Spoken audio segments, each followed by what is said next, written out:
I think Through Silver is an example, just like all our records, of us making the music that we needed to make to save us, because we fully believe in the power of music to save us. I mean, that's been why we're addicted to music and why we love music so much and why we've been following this musical path our whole life. Is music's the only thing that is really just going to give us the grace to get through the day and get through the moment.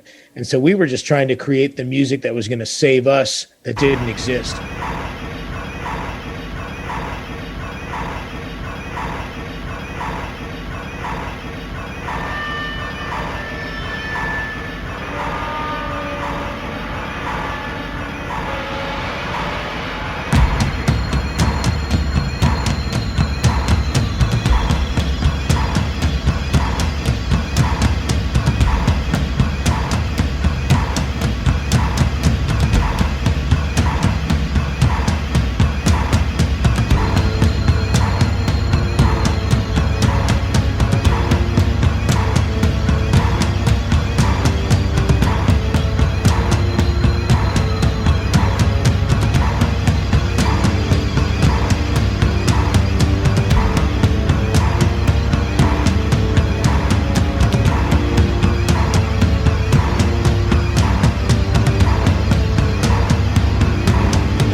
When Through Silver and Blood came out, I was already a huge Neurosis fan and had already been impacted pretty heavily by them. I had first gotten into them from the Piece Through Chemistry comp that had a couple of songs from Pain of Mind on it.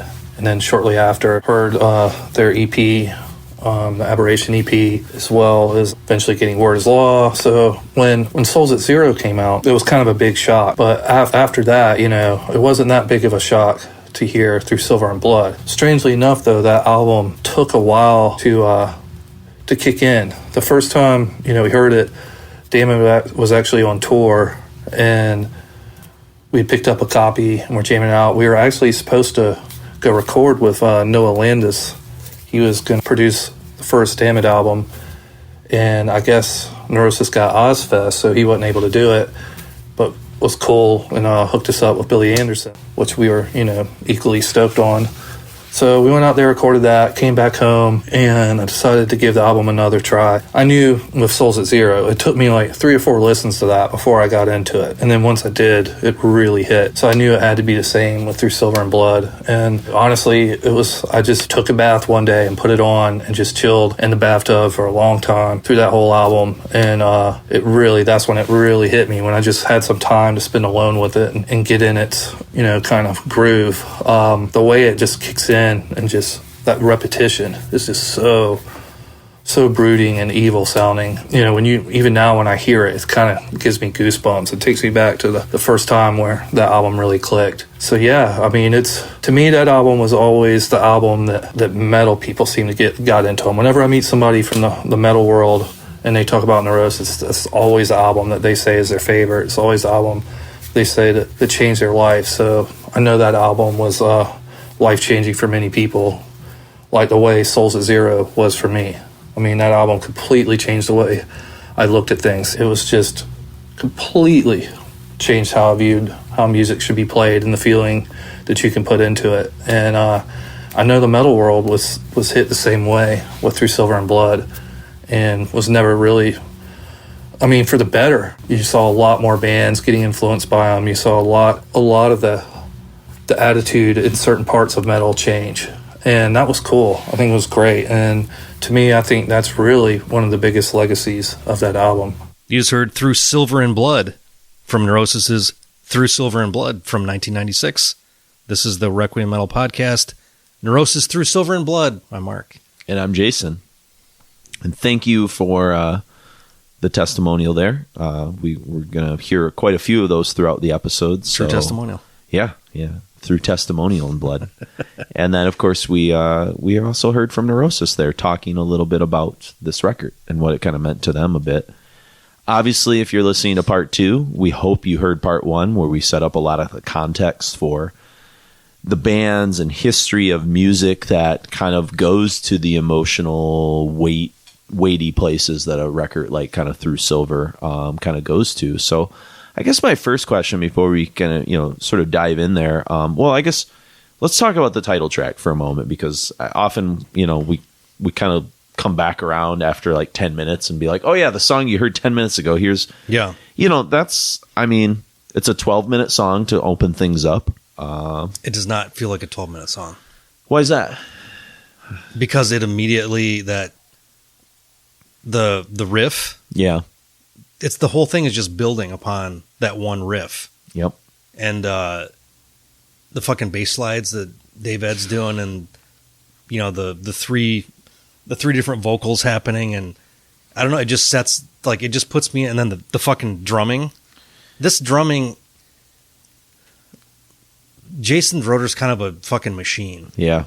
I know he's respected, but he's not really talked about as referentially as I think he probably should be. Yeah, he's not talked about in circles the way like Danny Carey or Brian Dailer or some of those kind of guys are. He's not flashy. That's part of it. Yeah, he's not flashy, but as someone who is a weekend warrior drummer, I tried to play along with this album a little bit. Yeah, it's fucking difficult.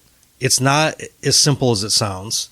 Is he playing with time signatures, or is he just kind of off from what a normal expectation would be? They're not straight beats. Yeah. And like what he's accenting is not how I would keep time. He's keeping time in a different way than I would. I normally keep time with cymbals. Yeah. And he's doing it more with toms. And then also, I mean, his level of musicianship is, Sure. leaps and bounds beyond where I am. But I can play a straight beat. I can play AC/DC. That's difficult too. But it's as soon as you figure out the tempo, you can kind of get the swing. You get a feel of it. And the closest thing to this would be like Igor Cavalera drumming. Yeah. No, I said that for lack of a better word, the tribal kind of drumming thing. I actually I said the tribal kind of ending is a lot like Cleanse, which ends, Enemy, but I said it's almost predictive of what Sepultura did like on Kylesa and like parts of Roots, kind of a return to sort of primal nature a bit. Yeah.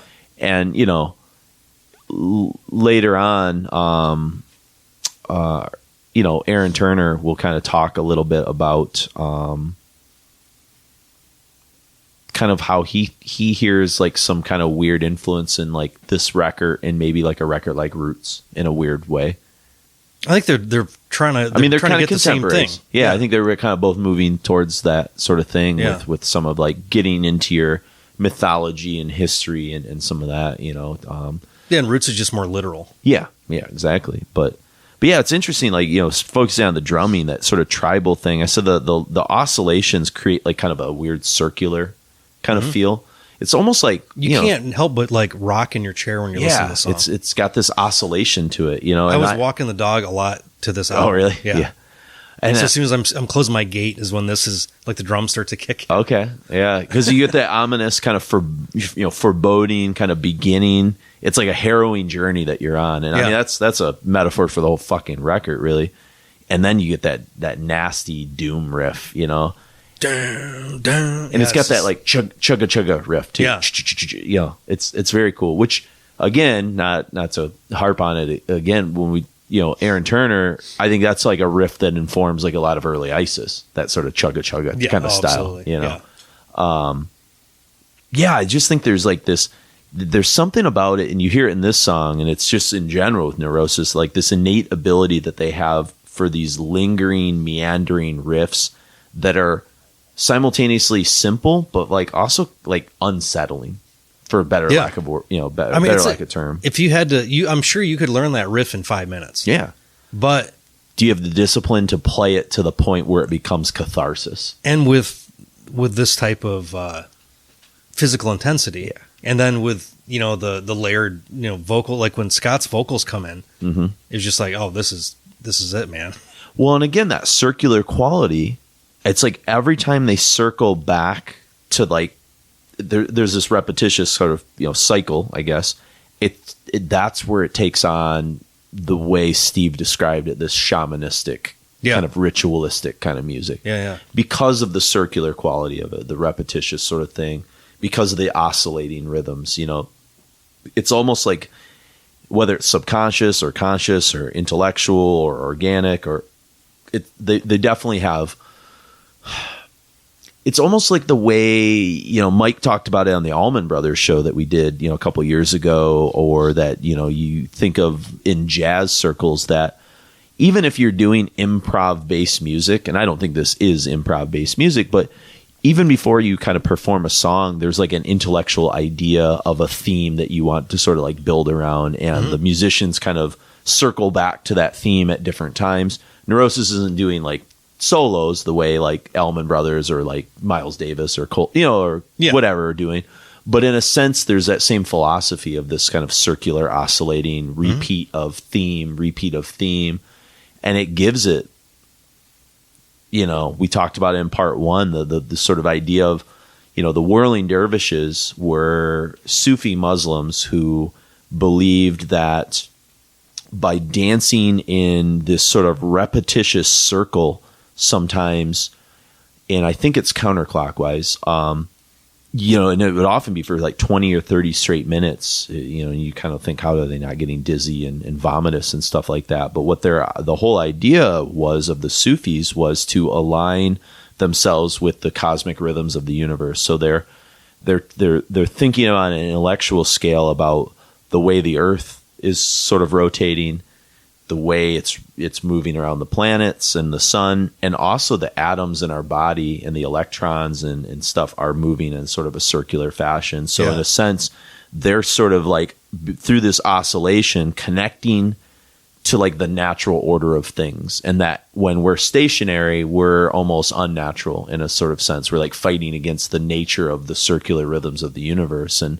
yeah, I think as human beings in general, like movement is our natural state. Yeah. It's our state where we're at the most ideal, Yeah. I think.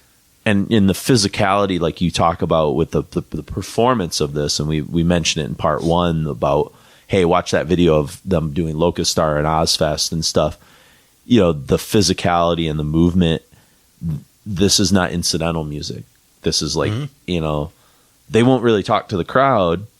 They're very serious when they come out I've there. seen like 5 times they've never said, Yeah. hey, we're Neurosis from Yeah. What the fuck's up, Oakland. Cleveland? Yeah. Yeah. It's not. this one's Locust Star. Hold on to your hats. Yeah. But they're also, you know, it's in the same way that, like, you know, when Miles would come out, he would sometimes turn his back to the audience and just do his thing. Yeah. He wasn't, you're there for him. Like, he's not there to entertain you. You're there because you want to be in the presence of like the music that's being You want to created. experience. Yeah, the crowd's a necessary evil. Yeah. Like left at his own. I don't know about Miles Davis. I'm sure he had a certain, like, he dug the attention. Yeah. and stuff. He was a personality. He was doing an attitude on purpose. you Yeah. know? Yeah. But like some bands honestly don't, like, it seems like if they could get by through life without having to deal with this whole mechanism of having people to watch them, like, Yeah. they just want to perform the music.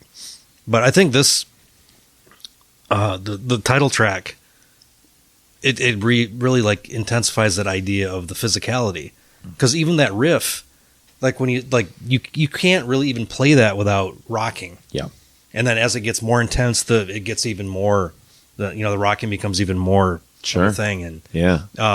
even just listen to this, having a couple drinks or smoking a little legal marijuana in Michigan. I like it. It just kind of takes me over. Yeah. The whole record is kind of that way. I'd be like doing shit around the house, listening to it, and with a notepad at my side, just like, And that's it a just kinda smarter way of drives me to doing move. it. Yeah, because I struggled with like when to start writing about this record. I've been, processing it for a few weeks and listening to it when I'm driving, listening to it when I'm home, listening to it when I was grading. And I finally the other night just kind of was like, okay, it's time. And I went to a coffee shop, which luckily, I was able, we can go inside now, and had my headphones and, got my caffeine. So I got my own version of my own kind of drugs or whatever. And I told Mark the last couple of weeks, I feel like I've been punishing my body the way that Neurosis sort of punished their body in the making of this. Like, I've been staying up too late, like writing notes, doing research, drinking way too much coffee, like at night, and like kind of getting like fucked up dream sleep. Yeah. It's like almost, I don't know, it's like method podcasting or something like, I think my key for really penetrating this on a level where I thought I really understood it was, or in a greater way than I did before, was listening to it in different contexts. Yeah. Listening to it completely sober, listening to it really drunk, listening to it driving, walking, doing something, not doing something. And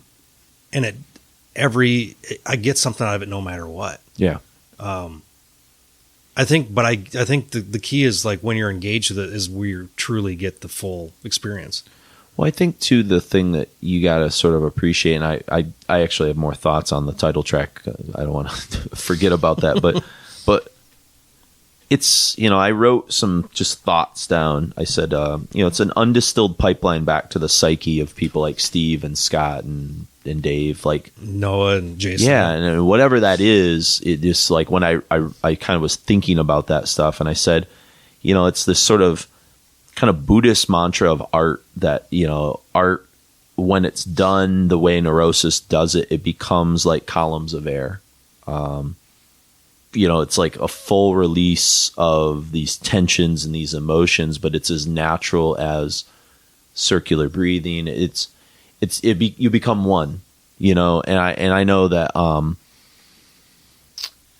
Ginsberg, the beat poet, he talks about that in one of I think it's a Bob Dylan documentary that I show my kids. And he talks about how Dylan got to a state in the mid 60s writing these songs that were sort of like tapping into subconscious things and expressionistic sort of things, where the words that came out of Dylan became like columns of air. And it's not going to be with Dylan forever. You know, I mean, Dylan has a very up and down kind of, you know, ebbs and flows, good albums, bad albums, you know, past that era. But there was this, he peaked pretty early.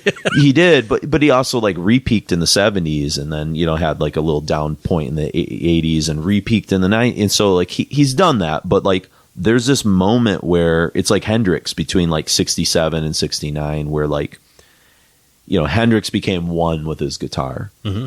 And in a way, like Dylan became one with like the words that were flowing out of him. I mean, he was writing, I mean, the original version of Like a Rolling Stone was 23 verses long. And it's 6 minutes long, and it's 5 verses now. So like he just, you know, he was just like pouring shit out. It's like Stevie Wonder when he wrote like 120 songs in like 4 months. And time was slower back then, man. It was, but I think there's the reason we talk about like artists at like a certain point, and this is where, you know, Neurosis start to come into their own in a different way, in an emotionally cathartic way that, you know, they're tapping into some sort of stuff there. And like I said, I think the music on this record and a lot of, you know, even I would say Sun That Never Sets and other records that they've done where, again, it's effortless. It's not effortless because it didn't require effort, but like they become one with whatever it's, there's no disconnect. You know? The interesting thing, you never see credits like for members as a band. Yeah. And there's not a ton of bands that I really see that much. Like music's a pretty ego driven enterprise, you know, when you really get down to it. And I think it's kind of a rarity when, like they'll say who plays what, but like you didn't say who did the lyrics or who did, you know, who wrote that riff, or I think it's a very communal kind of thing. Even like I finally got my pre-order to the new Tribulation. Yeah. And that always just says Music by Tribulation. Yeah.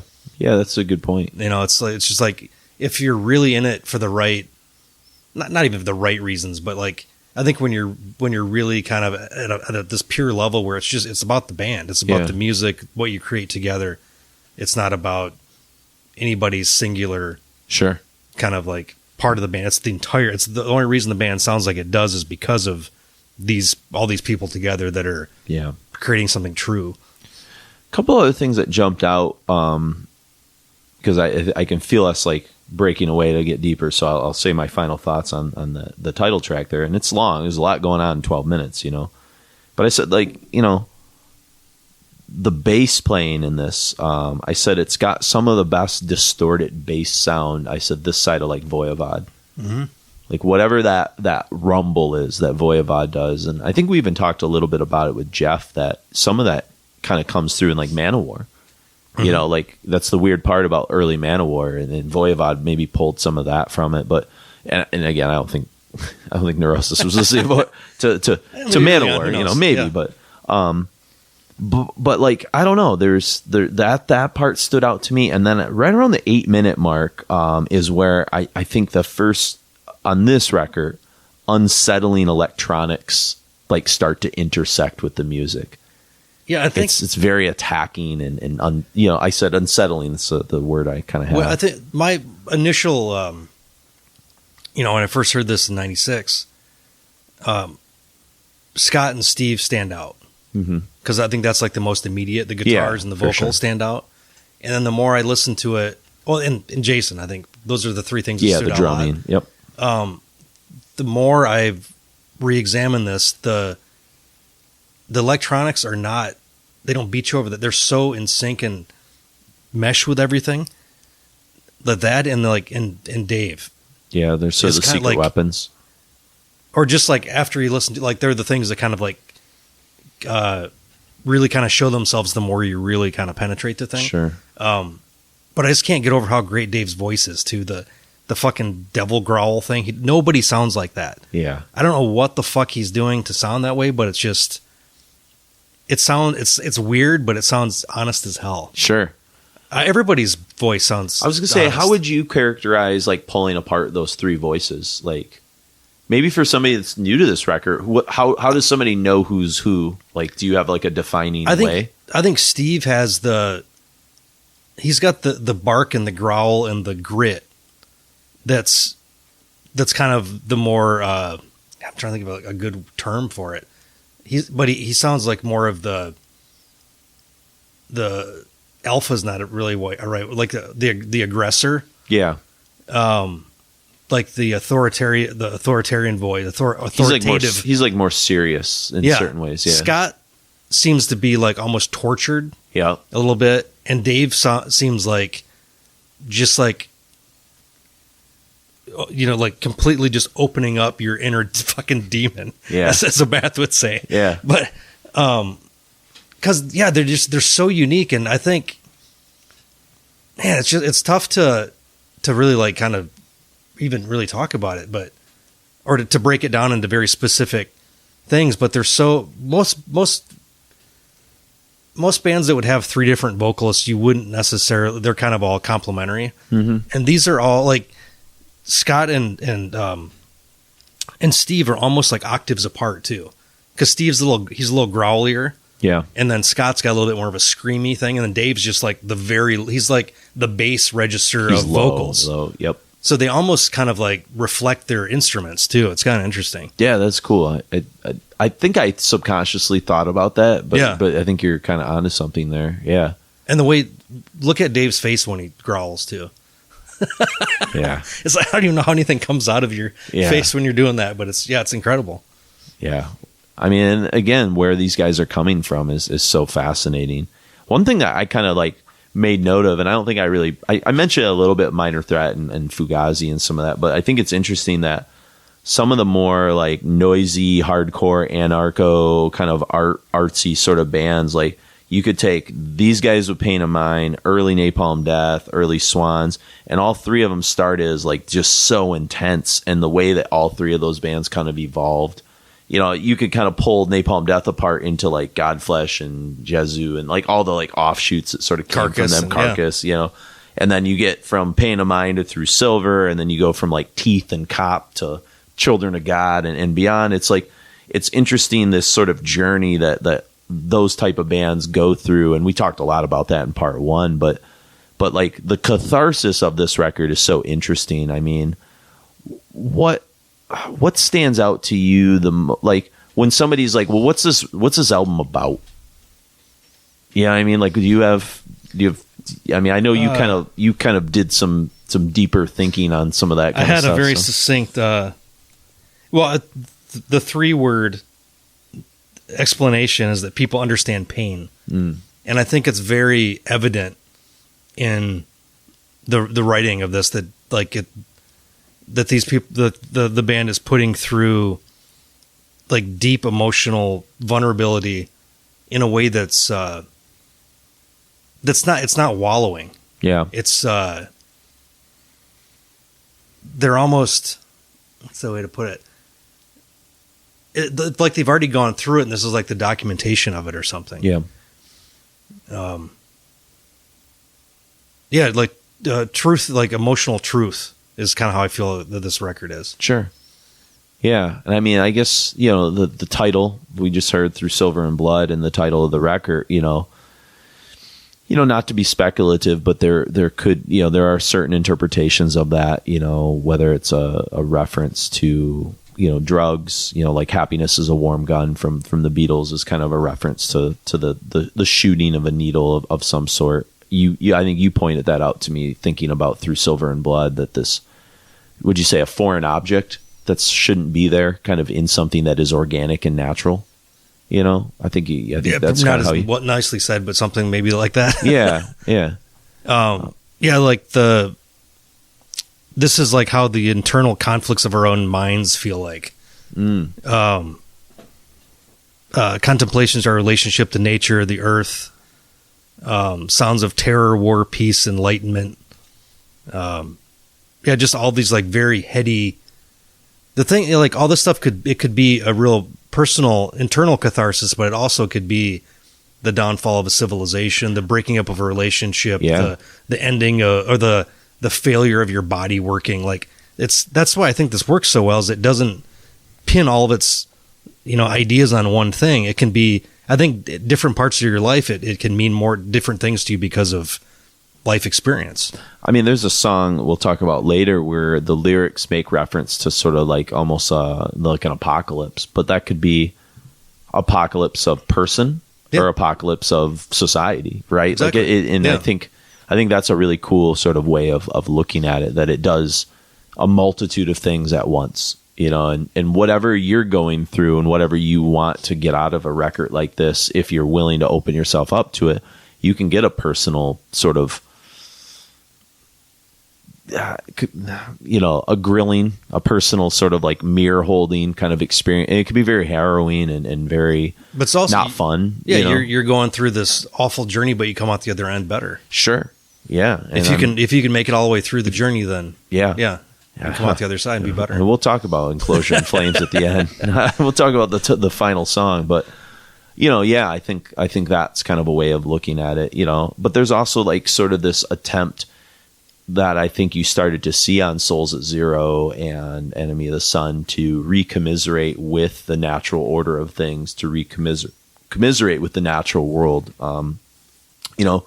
The entire last act of that title track, after you get the sort of electronic kind of sort of stuff that sort of comes in, that last little movement, it kind of becomes, we talked about the sort of shamanistic sort of aspects, but almost like a native like ghost dance type thing, like where this spiritual dance, even in the sort of the native sort of world, I talked about whirling dervishes, but I mean, there's also a lot of, I think, Native American ideas and especially like drumming is such a important part of Native American ritual. And African, really like kind of animistic. Mm-hmm. Kind of like, pagan type religions, like there's talking about the Sufis, correct? The dervishes, yeah. But there's also like, tribes in Africa that they'll dance until they're just completely out of their minds. Yeah. And like as a rite of passage, and like this type of music is what is the soundtrack to those types of rituals. Yeah. This is like a modern interpretation of not necessarily a rite of passage kind of ritual, but maybe it is like a rite of passage, not from like being a child to a man, but from being a young adult to a fully formed, a person that's gone through some harrowing shit and come out positive instead of letting it break you. Sure. This is kind of how I feel a lot of this is. And it's interesting too, because and I don't know, like this is an interesting angle to sort of think about, but like something we were actually talking about in my history classes, we were just talking about the Haitian Revolution, and it was basically slaves that were rising up against their oppressors and founding a free republic, and to kind of kick everything off, they had sort of a tribal voodoo ceremony with like, drinking of pig's blood and stuff that like to the sort of Christian world would seem very harrowing, but to them it was very empowering. And something like the ghost dance was natives resisting colonialism, and in a lot of ways, like music or sort of tribal things like this is political in some ways, and political not in like the politics of our time, but political in sort of like a man fighting against its inorganic nature and stuff like that. Like slavery and oppression and colonialism is not the natural order of things. As you said before, like we're supposed to have movement. We're supposed to have like this liberation and freedom and stuff. And there needs to be a balance between our man-made world and the natural world. Yeah. And if there's not a balance, then we know, there's lots of parables for what happens. Sure, absolutely. But I also like that music does for the state of man who is in that state of oppression or something like that. And that can be self-oppression. Like addiction on some level is self-oppression, right? Mm-hmm. Like you're closing yourself off through chemical imbalances or silver being brought into the natural bloodstream of things. Yeah.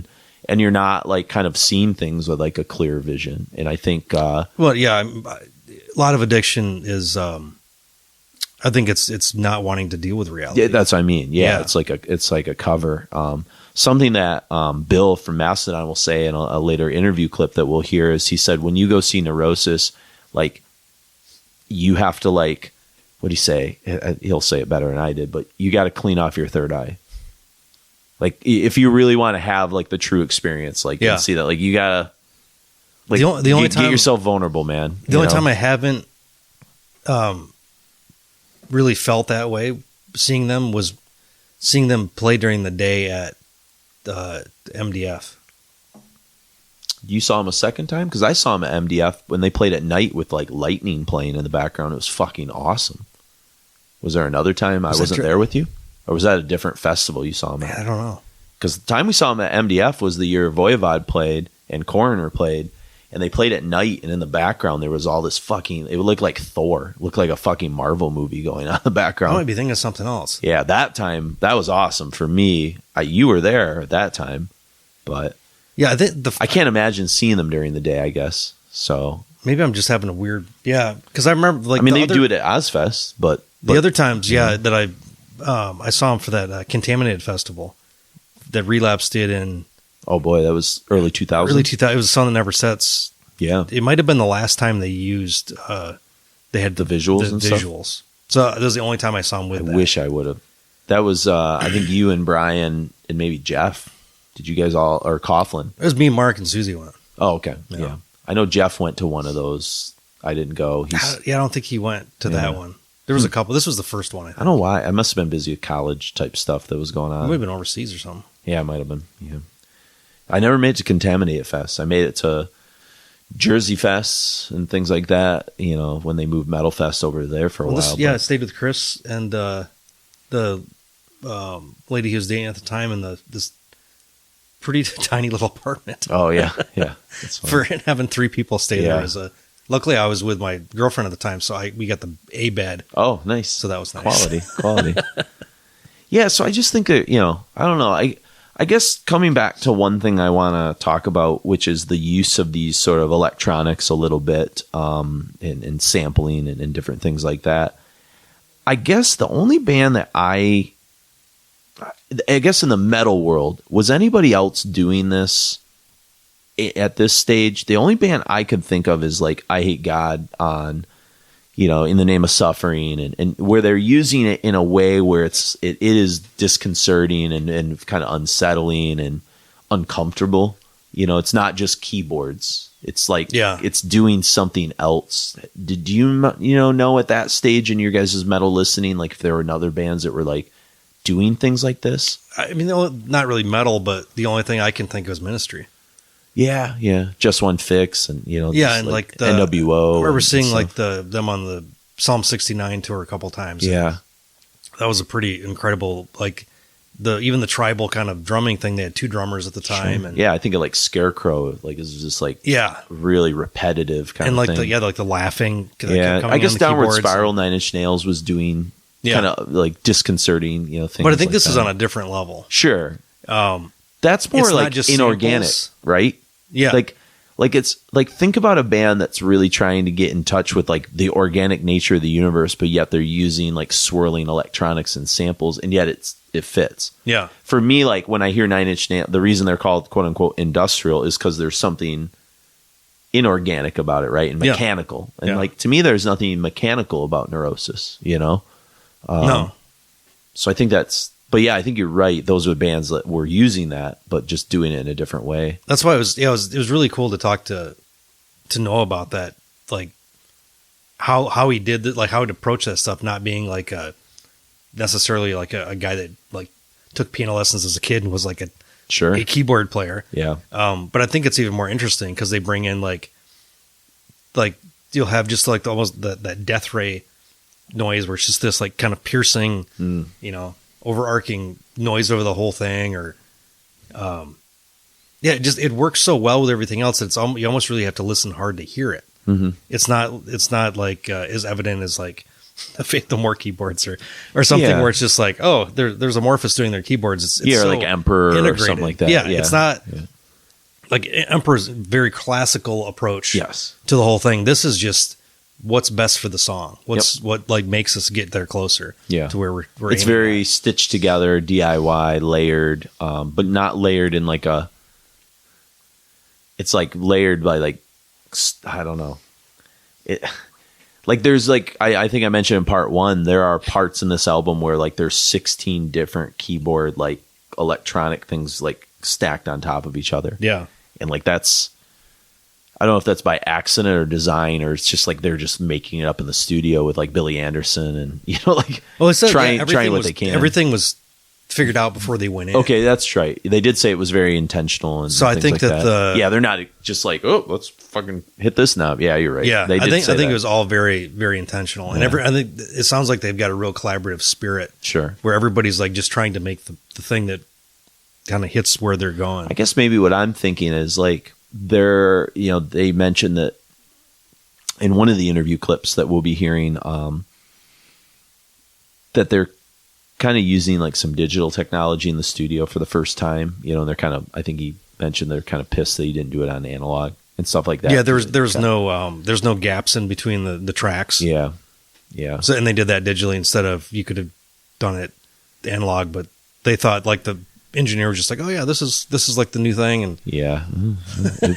so there will be no remaster anytime soon is basically the takeaway of that. And so speaking of like, I guess, we're about to hear about some of the sampling here in a second, and then we're going to hear it in a big way with one of the two kind of sampling tunes, which is Rehumanize.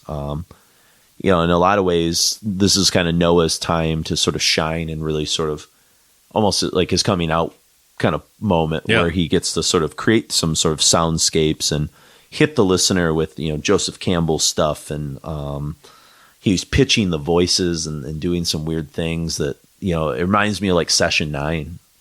Like when, they're listening to like the pitched kind of, weird recordings that are slightly distorted. And there'll be something he'll bring up in the interview too. They flip it around and pitch it down octave or whatever. Yeah. And they're hitting on, they're drawing on a lot of like cool historical mythological sort of things here, outside of Joseph Campbell. It was the Joseph Jungian Bill Moyers stuff. did this Power Mythology PBS thing, the Power Myth in the early 80s. Yeah. They did it over 2 summers right before Joseph Campbell died. And ever since I was a teenager, I've had it on some like CD or the book transcript or the audio cassette. And it's always just been like almost like a new agey religious experience for me as a kid, like figuring out these different things, and to hear it in this as something that was like important. I don't know how important it was, or if it's just something they found, but that would like added another level, because that was like my weird entry point into spirituality starts with Star Wars. Yeah, which is then based off Campbell's mythology stuff. Then goes into Campbell, and then goes into Buddhism and other things too. Sure. But it's just interesting to have like stuff that struck me in a powerful way as a kid, making its way into this too. Well, and like, being used as in a different context too. Sure. Yeah. And I mean, Joseph Campbell did so many really interesting things as a history teacher. When I first started looking into him and kind of getting into him in college and stuff, I knew about him through Star Wars in high school, but I didn't get a hold of the book until I think I found it at maybe Paperback Book Exchange or some bookstore somewhere I found, and I still have it at my classroom. But I remember he it really started to blow my mind, because I already had the way I thought about religion was fairly skeptical, if you were to ask me in high school and in college and things like that. And when he starts kind of connecting the dots between, it's all comparative religion. It's Jesus' birth and the death and, like Hindu gods and goddesses and, like how they fit with like Osiris and Isis and like how they're, it kind of just confirmed what I already had like a sneaking suspicion of. And so like I appreciated it because it was educational. It wasn't just like hating on religion. It was proving to me what I kind of thought, that there was a massive human element that was connecting dots for people who needed those dots connected because they didn't want to let go of the previous beliefs. And it's ways it's mythology for us to understand our place in the world, really. Yeah. And he says something in that that kind of got me really early, that I've always kind of felt that too. That it was weird that people took the Bible literally. Yeah. When these are parables and metaphors for how to live a virtuous life. It's not literally Jesus was resurrected and, all this Virgin stuff that births was like made up hundreds of years after the original Bible. yeah, like all that stuff is And there were virgin births in Egyptian mythology Yeah. and in Hindu. Again, it's a trope. yes. And like, I think that stuff is just incredibly interesting. I have a lot more respect for that type of like comparative religion than I do just for like, I grew up Catholic, so I have a certain entry point to, the guilt and there's all kinds of shit that, you can talk about there. But I think it's immensely interesting for the comparative religious. Yeah. And like just to understand ourselves that's really what it's about, and our place in the universe and how to be cool with each other and not kill each other. Yeah, in a certain sense, like taking that stuff in like a very literal sense would be as absurd as like the current younger generation treating like Marvel as if it was true. Because in a lot of ways, like superheroes are kind of modern mythology for like certain generations of people, and there's like moral lessons there and Sure. blah, blah, blah. Yeah. Like the idea of like somebody watching the Marvel movies and then being like, well, this is real. Like this has to have happened. Like to me, that's like kind of, It's an extrapolation. yeah. That's absurd. Like, to me, that's like treating everything from like religious texts as if it was like 100% true, instead of just like, oh, I could learn some parables and, fairy tales are the same way, Yeah. I mean, that sort of thing. Like you're not meant to take like Cinderella literally or Sure. whatever, but like that's how people have treated religion, unfortunately, throughout human history, and have waged wars in the name of that literal interpretation. And Well, and different they've things used, like that. knowledge as power with, up until how many years ago, hundreds of years ago, that most people couldn't read. Yeah. And yeah. the knowledge was the power of the ruling class and the elite. Sure. So, And the priests were the only ones who, yeah, and that gave them more divinity and closer to God and all this bullshit. It became a bastardized, power dynamic than it became like anything that was really good for people. I think it still exists today. Like I think the reason school funding is like a complicated,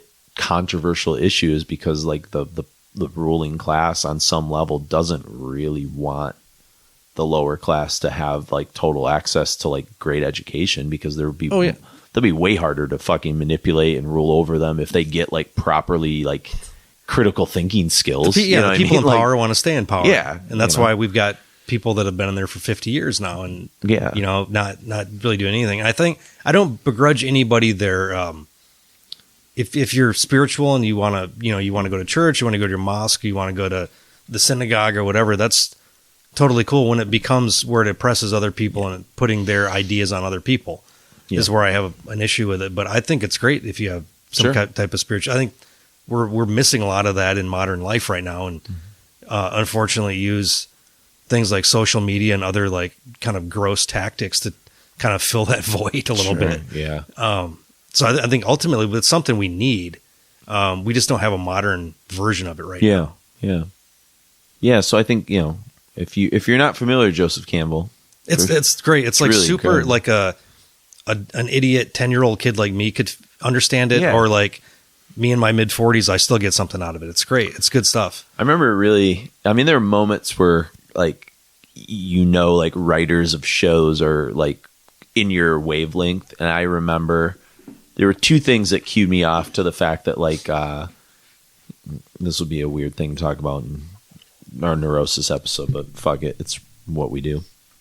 But, I remember in like the first season of Gilmore Girls, they talked about like Nick Drake, and I was like, oh, that's kind of wild. And then I remember, I think it was in the second season, they talked about their annual tradition of renting Power Mythology, Lorelai and Rory, and like that was like a something that like mother-daughter they just did, and they fucking loved it. And I was like, that's really weird. Like that's not something you just throw into like your average like That was like TV show or something. Somebody was clever enough to like know what that was. Me and my mom would rent the original Carl Sagan Cosmos series from the library when I was a kid, because it was just, there's just something about like that was what made learning interesting, when the stakes were just universal and galactic. Sure. And the way that he could easily the same thing with Campbell. I think him and Sagan both made really complex ideas very relatable and understandable. Sure. And that's something I think I've tried to take to heart in my approach to things, is like trying to become a storyteller in how I kind of explain history, and kids seem to get into it more from that reason, because it's not about memorization. It's about just like, it's not about when's the 1812 war. Yeah, it's just stories and exactly, things like that. So I think it's cool, like the things that he's doing in a song like this, with those kind of samples and stuff. I think a couple other things too, like bands that we didn't maybe bring up as much in maybe part one is, did you ever get into, Mike kind of turned me on to this stuff for a little while, and I don't know if you went on this journey, but like some of the weird like noise stuff like AMM or music electronica. No. So AMM was like a kind of like a pre-krautrock type thing. I think they were German, they're European of some sort, and they do some kind of different like things that like Rehumanize kind of does. You know, like they're an interesting band. I probably should have brought them up more when we were talking about like Throbbing Gristle and stuff like that. But they're a little bit more listenable. But I think Trevor was like into them. I got Trevor Nod into it a little bit through Mike. I don't know why it was Mike like turned different it on than to me. like the Noy and Faust and all that. Yeah, shit. it doesn't have the beat aspect to it, so it doesn't have that kraut beat. It's more like just really like wavelengths of noise. It's probably closer to like the Hunting Lodge stuff that we heard in part two and stuff. Yeah, I'll have to play you some. I have some CDs upstairs because like Noy and Noy 2 have that repetition. It's groove, yeah, but it doesn't have the repetition to where it becomes shamanistic. That's true. It's there's a bouncy. It's almost just like, I'm not really sure what, I always liked that stuff, but I don't really know what the idea was behind it. Well, if you'll here's my theory on it, and maybe you might disagree. I think the very essence and nature of like why it's called something like krautrock is because on some level it's divorced from the sort of African blues origins of most other rock and roll. That's why it calls itself sort of krautrock, because it's sort of coming out of almost a purely European ideological philosophy and intellectualism. And so there's something really intellectual about krautrock. Yeah. But it's lacking the sort of like organic roots that I think Native American music and African music present as a foundation of rock and roll. So it has kind of a lack of that kind of passionate feeling. It's fun and very cool music, and it's intellectual to think about Can and Faust, and I love those records and those bands, but I don't get as emotionally connected to any of that music because of, I think for me, krautrock is it's a sea into itself, it's almost like kind of like when you listen to like certain aspects of like the Scorpions are like disconnected from like the British blues hard rock origins of heavy metal, and that's where that Teutonic kind of like classical perfectionism of like the solos and the things Uli maybe Uli still had some Hendrix in them, but you get what I'm saying, like there's something, and that's maybe I think why power metal for you and I is kind of disconnected, because power metal is like drawing on a lot of not blues African roots. It's drawing on a lot more European classical roots, which is very white and very And I like classical music. I'm not, but it's a different pool. It seems it pulls, especially power metal. I think pulls from that whole like sitting around the Oktoberfest and the chants and all that kind of like communal folk music, metal, power metal, whatever. And for some reason, it works with Blind Guardian and not with a lot of other bands. Yeah. So. But does that make sense? What I'm kind of saying, that krautrock is almost disconnected from, and I think blues. Well, I think it's disconnected from spirituality. Yeah.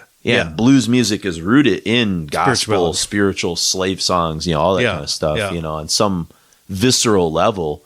Well, and Germany as a country is going through some fucked up shit. Yeah, that's true. I mean, as someone of German descent, not that I really dealt with any of that because people were already over here, but it's not your. But yeah, it's an interesting culture to contemplate too. With what do you do after a couple generations of? I mean, that's a stain that is never going away. Yeah.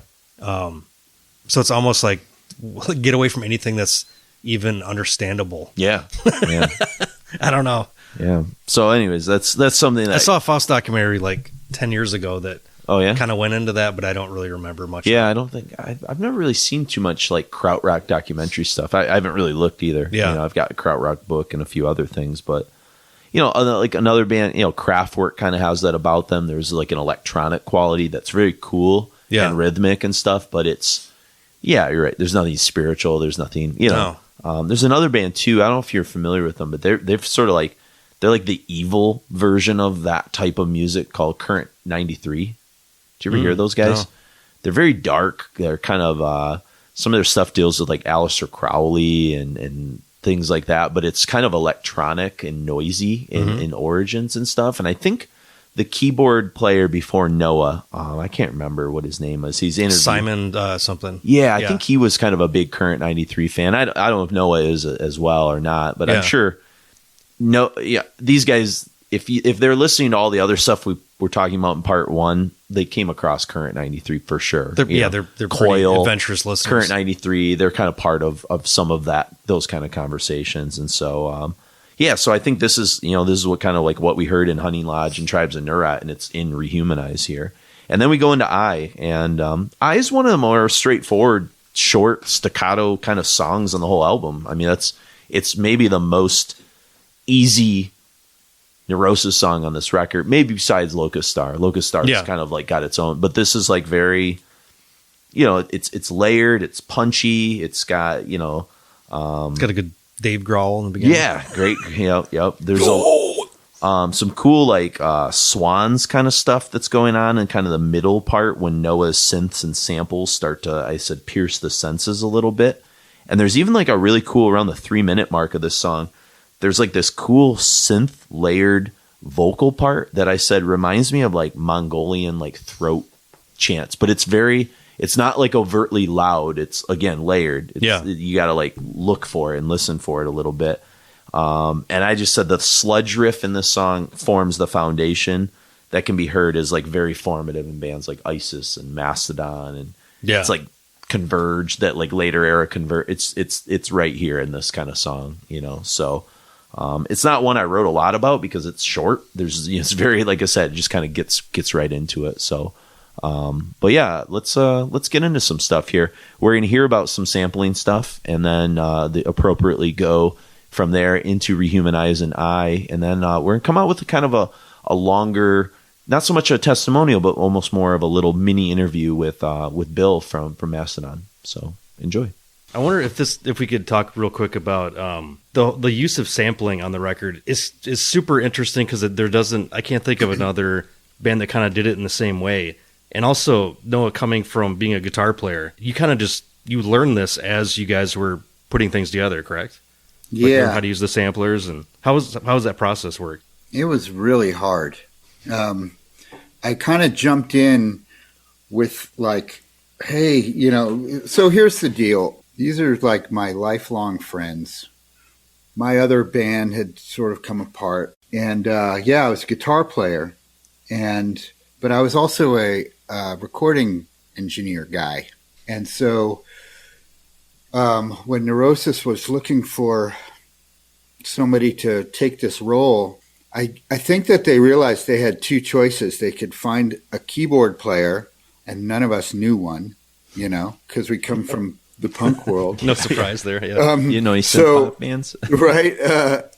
Or they could find a friend who's willing to learn it and figure it out. And because of my closeness with all of the people and my ability to figure out, recording equipment, they approached me with that idea. And I was like, yeah, I think I could do that. And it really did just open up our whole world in terms of like, what was possible. It was a serious game-changing thing, because suddenly it's the anything instrument, you can play the ocean, or you can play a jackhammer, there's anything you could dream of, you could put it in there. And we spent a lot of time coming up with some really cool ideas. Like we, put a microphone, right inside the blender and turn it on, put one like underneath the vacuum cleaner and turn it on, things like that. Find things that were broken and sample that.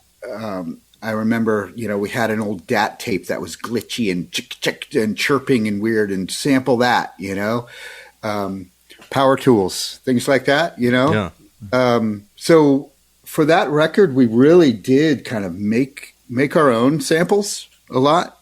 We used it for, found voices in things that we were searching for that were expressing something that was resonant with what we were looking for in terms of sort of philosophy and spiritual kind of seeking paths. You're right, but the actual sonic stuff, the nastiness, like we were trying to make things sound like pretty fucked up and broken on purpose, and then just finding ways of pitching it in a way that works with the guitar, hitting it in a chord that creates a sort of a cyclic loop that might be in time with what Jason is doing, I'll tell you, one of the go-to approaches to anything that we were doing back then with the samples was to flip it backwards and pitch it down an octave, right? That's a secret I'm telling the world right now. But another thing we would do is distort it and pitch it up and then hit two notes on the keyboard that are right next to each other. So you get this really dissonant sound, which sounds like the high end stuff in the song I. Mm-hmm. It's kind of like a death ray or something, and I don't even know what the sound was that we pitched up and distorted to make it sound like that. We had a very short memory for where these sounds came from, because once we landed on the thing, the sort of unique, fucked up quality that we were absolutely looking for, then that was it. And then we moved on, so people ask me, what was that sample? Like, I don't remember anymore, So there's like a real physicality too. I don't know if I've ever seen anybody do like sound design in such a way that's so physical. Was it a struggle to find like specific types of equipment to be able to do that instead of just the keyboard itself? Because I was watching some old videos of you guys, I think at one of the Ozfests, and it's like going to church. You guys are it's pretty incredible to watch how like cathartic the experience is. That was an interesting little adjustment to kind of figure that out, because like we were saying, I wasn't a keyboard player, mm-hmm. like you said, I was much more of a sound designer, and I could find my way through a piano melody or play a cello line with one hand, but when it was appropriate and right. But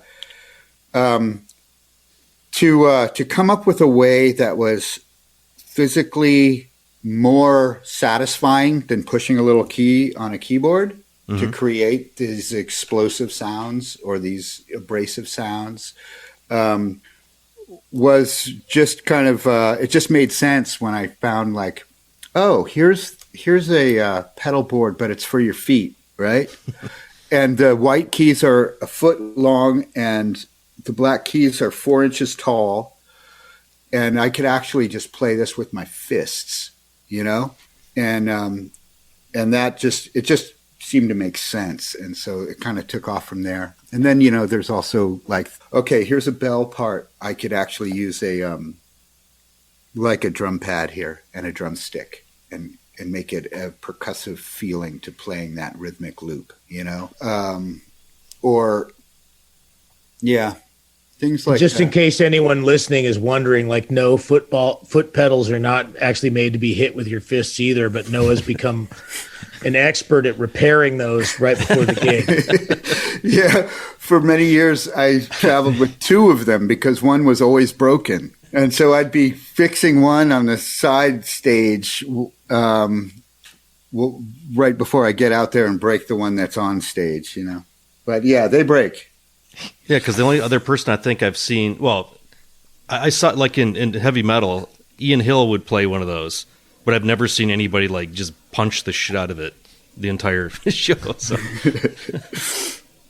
It's interesting too because this idea of sound construction, because I remember coming across an interview, I think it was with you, Steve, and you talked about the first time you encountered heavy metal, like listening to Black Sabbath records, you were more interested in like the almost the production of it than the actual music and how it was constructed. And I don't know if that's like something that a lot of the people in Neurosis were just kind of interested in the organic way sounds come together, or if that was just something that the two of you guys have in common as you talk about this stuff.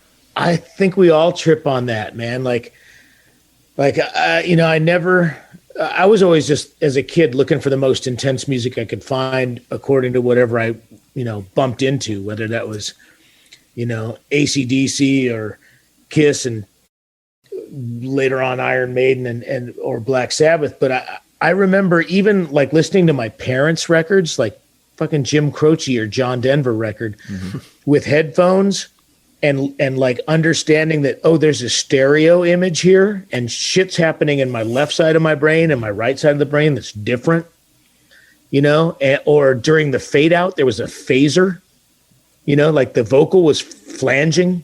Mm-hmm. Now I know it's like, oh, they were using a tape flange on the fade out of the vocal, but like back then it was like magic. It's like, what is going on with this stereo image? And one of my earliest Black Sabbath experiences was taking my parents, they were typical people of the 70s. They had a nice hi-fi, a Sansui receiver and some nice big speakers. And I remember moving them into the middle of the floor so that they were like headphones on either side of my head. and hearing Tony Iommi's layers of guitars, like separate left and right, blew my mind wide open. I think probably that was the equivalent to, a drug experience. Like all of a sudden I knew that this was about something three-dimensional, not just songs. I think I had a similar experience to that in like middle school, listening to like All Along the Watchtower the first time and really listening to the solo and just like, I think I recorded on a cassette tape off the radio. Like I missed the first 20 seconds, but I would just like rewind the solo and just try and think about what all these different guitar wavelengths that he was doing. And I never played, but at the same time, like I started to really appreciate the construction of music in that way, I met Dave Ed in the first day of high school, so 9th grade. And one of my very first like mind-blowing experiences from the production of something was me and him in my room with the strobe light on, listening to Axis Bold as Love. Yeah. Right? That's great. And that's like, okay, this is like, it's like a masterpiece of that, It's, yep. Sure. Yeah. I mean, when we were in high school, we would drive around with the Umaguma cassette tape, and we would just drive for hours on country roads and trip ourselves out. And we weren't doing drugs, but we were just having experiences listening to the things they were doing on that record, trying to like, whoa, this is fucked up, man, or whatever. But we were appreciating that right now, right? What's that? Can we go on? I want to do that right now. Yeah. Can we go on a road trip with the Umaguma cassette? Like, I'm in. Some Michigan country roads. Yeah. Do it. But it was weird because we were kind of straight edge. So we were just looking for other ways to like expand our minds or something, So we would just do it with music mostly.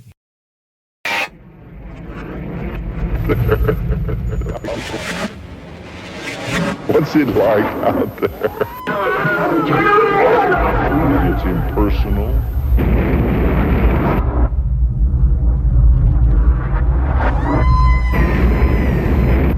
It is the machine, if you like to put it that way, that has created you.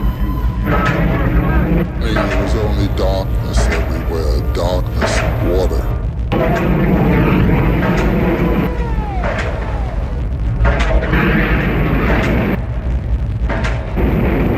There's no light without darkness.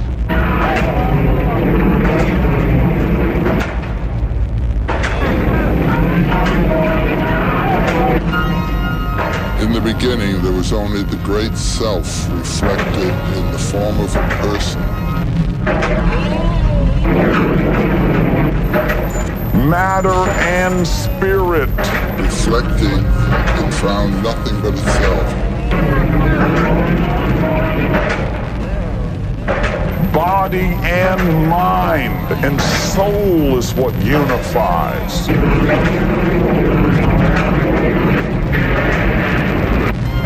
This am I. Soul knows that I'm capable of evil.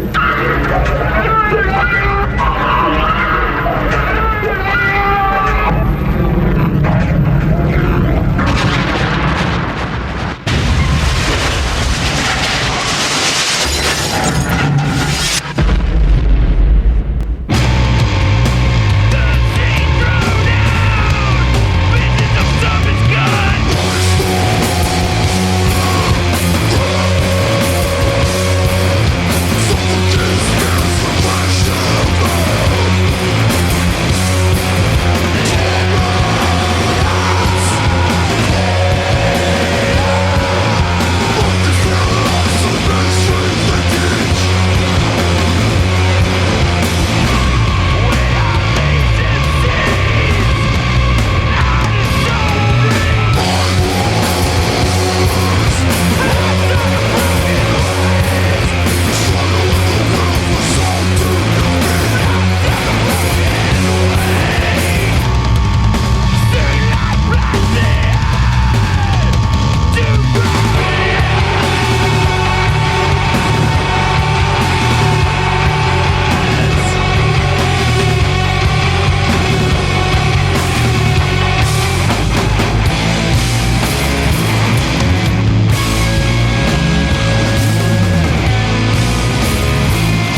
I discovered Neurosis early on, like in the early 90s, but I didn't fully understand Neurosis until we toured with them when I was in a band called Today is the Day for a hot minute. We did a tour. We always had this, like, the other guy in the band, Steve, was always holding over our heads. We're going to get a tour of Neurosis, and it's going to be great. And that was kind of like our big plan for the band, was to do this tour of Neurosis. It was like kind of what kept the band alive, at the moment. And like I said, I didn't really understand full impact of Neurosis until we got on tour with them. We shared a tour bus with them in 1999 with them and Voivod, and we were the opening band. We toured Europe, my first time to Europe. I watched Neurosis sound check every night, and I watched just about every night I watched their full performance, and I was fucking blown away every night. Like, we had actually prior to the European tour, we did a handful of shows with those guys. I remember, like, Madison and Milwaukee, I want to say we played a couple shows with Neurosis. I mean, we're talking 23 years ago now. And I just remember being like, wow, now I fucking get it. Holy shit, these guys are... I remember talking to Noah Landis, and I was like, man, you guys are such an incredible fucking band. And he's like, man, we're not just a band, dude. We're like a fucking religion. And I was like, yeah, that's the best way you could put it. It's a religious experience seeing Neurosis play. By far, I believe that Neurosis, the first thing that sticks out to me the most is that they are a wall of sound. They're like the heaviest fucking band I've ever seen. And I thought bands like the Melvins and Helmet, I thought bands like Deftones, although I thought they were pretty loud and heavy live, but man, there's just, you don't have to be super loud to be heavy, and you don't have to play super slow to be heavy. It's the intensity and emotion of the mixture of their songwriting and their lyrics and the way that they present it. Just like literally melts the fucking flesh off your face when you're watching it. Every time. Goosebumps. Just this, evokes this feeling inside of pure inner, it's like an inner fucking zen, peace, sadness, happiness. It's an emotional, like, roller coaster of feelings watching them play. It's almost like you can see into the soul of each member of the band, and you're just like, holy shit. It's like someone who's living in a world of pain, like a fucking war zone or something, you're just kind of, Neurosis gives you a peek into their world. And, everybody has, like, secret pain and shit going on that you don't see on the outside. A lot of people are really good at hiding their pain and their feelings and their mental stress and anger.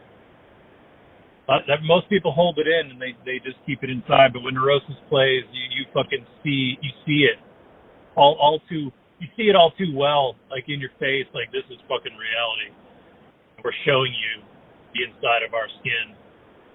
It's pretty deep, man. It's like no one even comes close to doing that, really. There's a lot of bands that are very emotional and kind of touch the surface, but you even in being playing it like quietly and acoustically. And I've always tried to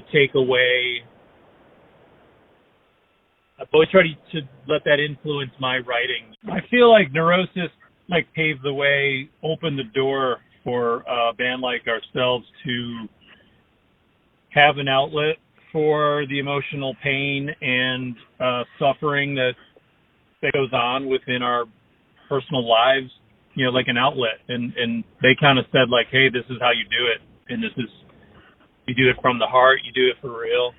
A lot of times back in the early days when we would play a riff and we weren't sure about it, we would say, would Neurosis play this riff? We would a lot of times Braun would call up Scott, because on that Today is the Day tour that we did back in '99, Braun and I got really close to Scott and Steve and Jason and Noah and Pete, who was doing the visuals, and of course Dave Ed. The whole crew, we really got close to those guys. We were cramped up in a very small tour bus together for 5 weeks, so like summer camp. Just to me, like, what I always try to take away from them is, like, I like to be seen when we come out on stage as, like, no frills, no stupid jokes, no bullshitting. Just come out and, like, just destroy, lay waste to the place. Like, I try to create a lot of samples in between songs, during songs, stuff that keeps the show moving, and there's never like a dull moment of. I guess I like the seriousness of being a Neurosis show. You go see, like, certain bands you go to see and you know what you're gonna get. You go see the Beastie Boys, it's like, okay, they're kind of jumping around. You got to be ready to, like, squeegee your third eye when you go to a Neurosis show, and it just kind of changes you. It changes your DNA when you see them. I try to, me personally, it's like I try to continue that kind of, like, we're definitely not a bunch of serious dudes in real life. We're very, very silly and love to joke around and do stupid shit and have a good time, but I always feel like I want that presence that Neurosis has on stage. I want to command that sort of cultish dedication of fans that are just like, shh, be quiet. Fucking Mastodon is playing. I have to get in the zone and fucking. I just want to soak it all in and watch the visuals and listen to every note of the music and the vocals and soak it in. I don't. You know what I mean? It's not a background. I don't want to be like, they're just like seeing a god, like a deity. It's like, whoa. It's not like you can't like talk over watching them play, and you can't walk away. It's like you're drawn to it like a magnet. You're just like, holy shit. It's like a miracle happening on stage. Like, I feel like there's so many bands that try to emulate Neurosis in a lot of ways, like by down tuning and. You can down tune all you want, but you're not going to sound like Neurosis, because it's like I said before, it's not about how low you tune or how slow you play. It's just the choice of, like, the phrasing of their fucking sound, their riffs. But I feel like there are a lot of bands that try to do, when I first heard ISIS, I was like, wow, it sounds like these guys are trying to be Neurosis. Which I found ISIS very awesome as well. They got it, you know what I mean? Aaron Turner and all those guys. We did a lot of touring with them back in the day. Great guys, fucking great bands. I feel like Neurosis probably started a bunch of bands that were very, a lot more serious about music and adding emotion and visuals and the whole, like, samples and all the. I think for us, the way I try to channel my Neurosis is by playing as much evil riffs as I can, like trying to come up with spooky, evil sounding notes and stuff like that. And if it's not evil, then it's extremely sad sounding. You know what I mean? Like, that's just kind of my MO. Is like, and that's just, I come from a more punk rock kind of fun metal kind of background. Neurosis is kind of like that mature music. You know what I mean? Where there's no fucking around, there's no smiles. This is all fucking like a train accident. This is like, fuck. It's like a burning building. It's like, man, people fucking jumping to their death like we do. I mean, I have a certain image of Steve Von Till with his shirt off, and it's when he was a little heavier, I think. He kind of had a beer belly, and we I think we were in Madison. I think it was one of the first times we had met, and they were about to go on stage, and it was fucking hot as shit, and it was like, it was really humid in the middle of summer, and he took his guitar. I think he had his Telecaster, what he plays all the time. I don't know if it was a Telecaster or a Stratocaster. He took one of his guitars. He was about to go on stage, and he just didn't have any strap. He just stuck it to his belly, and he took his hands off it, and it just stuck there. And I'll never forget that. That image is like burned in my mind of Von Till just standing there. And then he's like, man, it's fucking hot. And I was like, yeah. And he's like, watch this. He just stuck the guitar to him, and I was just snapping photos. Pretty funny. I mean, knowing them as people, I know that they're all pretty funny guys, but they have like a dark sense of humor. I just remember really good times hanging out with them guys. Like, they treated us really, really nicely on that tour. And I still see Jason. Jason seems like the most normal, like, down-to-earth, like, dad kind of guy. He loves talking about his kids and biking. I just remember on the tour we did, he had his own area of the bus where he just played video games all the time, and he brought his own bike with him, so he just bike around and play games. He kind of stayed out of everybody else's, stayed away from the parties and all that stuff. But had some really good conversations with him recently, just as we did like a show with Neurosis in Las Vegas a couple of years ago, and he was playing with Sleep. And Noah, very, very close with Noah. He's a good dude. I haven't talked to Scott in a long time. I'm trying to reach out to him. Von Till we see a bunch of times. He lives in Idaho, I believe, and he came up. He drove a few hours to come out to see us years ago, and he just told me and Braun how proud he was of us, and made me feel really good, coming from a guy like that I really look up to, and just such a epitome of fucking awesome. Yeah, it was just a really nice nod, he was very stoked. And let's see, like, Dave Ed is always a blast to hang out with. He's like the epitome of like the walking punk rock encyclopedia, been there, done that kind of thing. And he's so down to earth.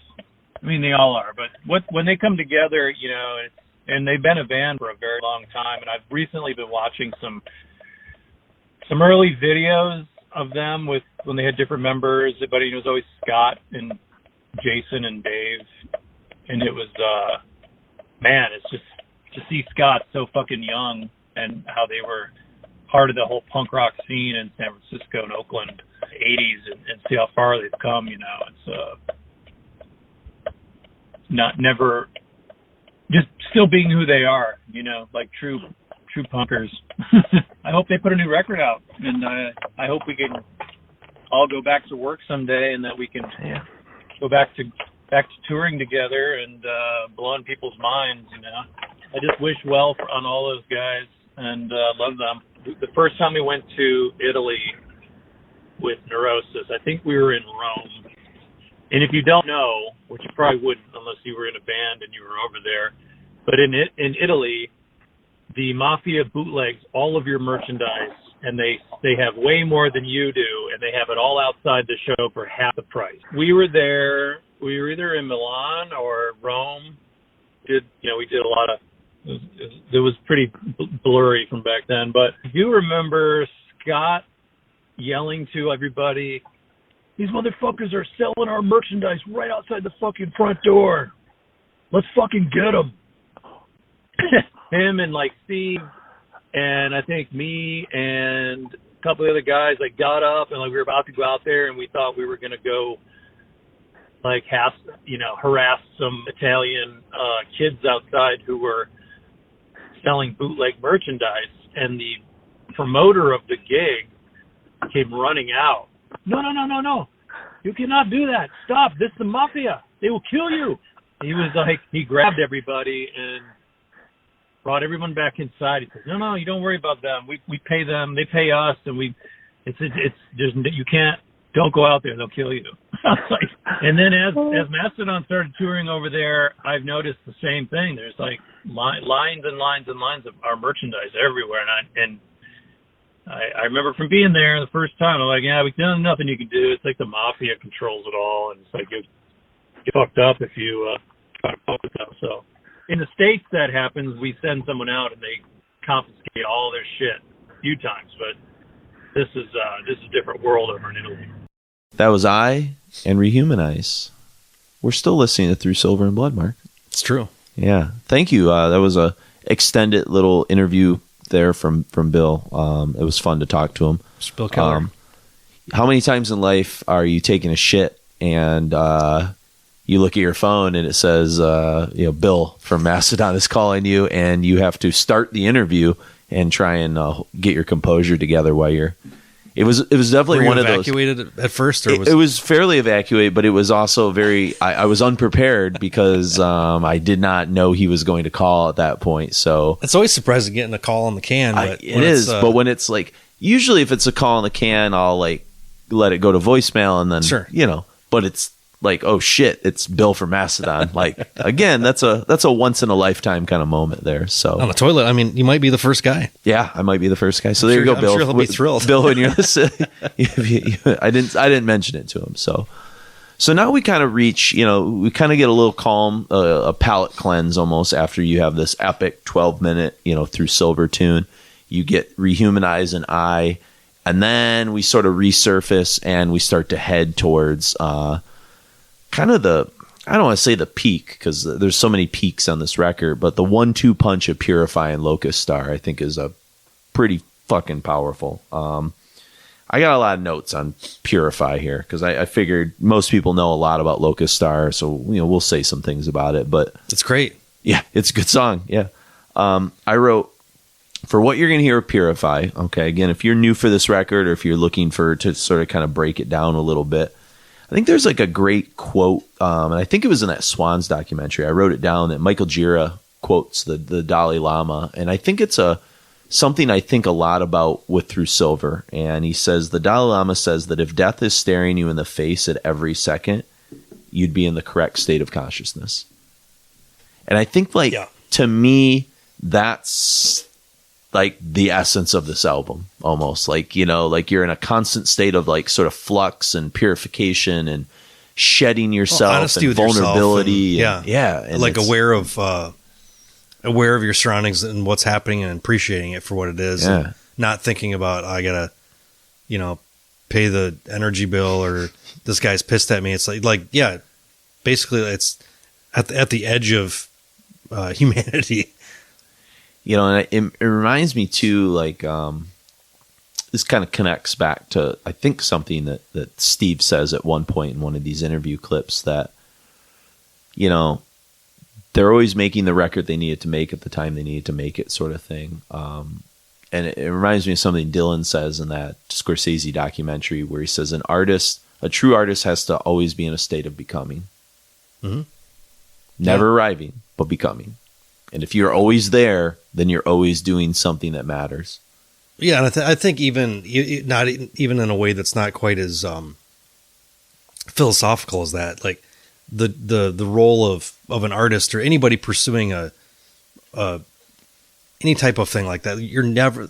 The whole point of it is not. It's not the end point. It's the journey. It's the continued. Just like the show.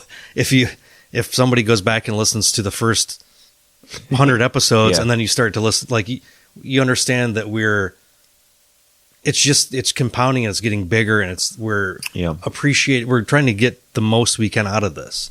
I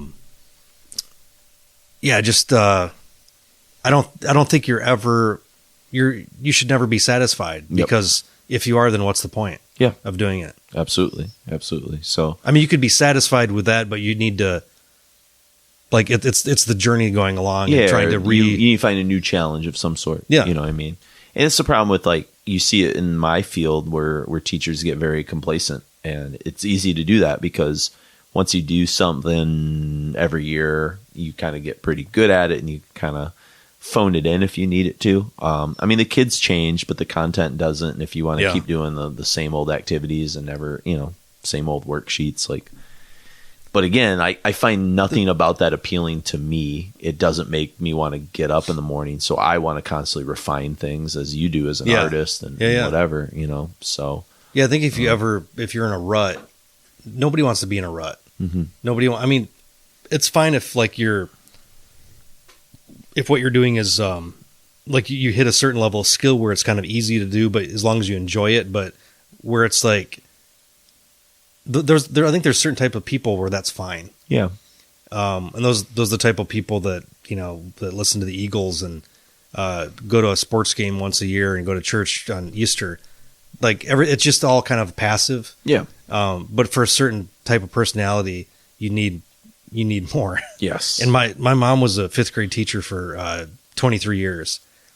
And every year she was trying to do something different and push it. And I was a little bit of a pain in the ass when I was younger, as far as I needed certain types of the normal rigmarole of like, here's what you need to do. It didn't stick with me. I needed different kind of teaching methods. Yeah. So she always found a kid that she could kind of figure out what they needed, kind of until bureaucracy, you know, made her retire early because it was just became a shit show.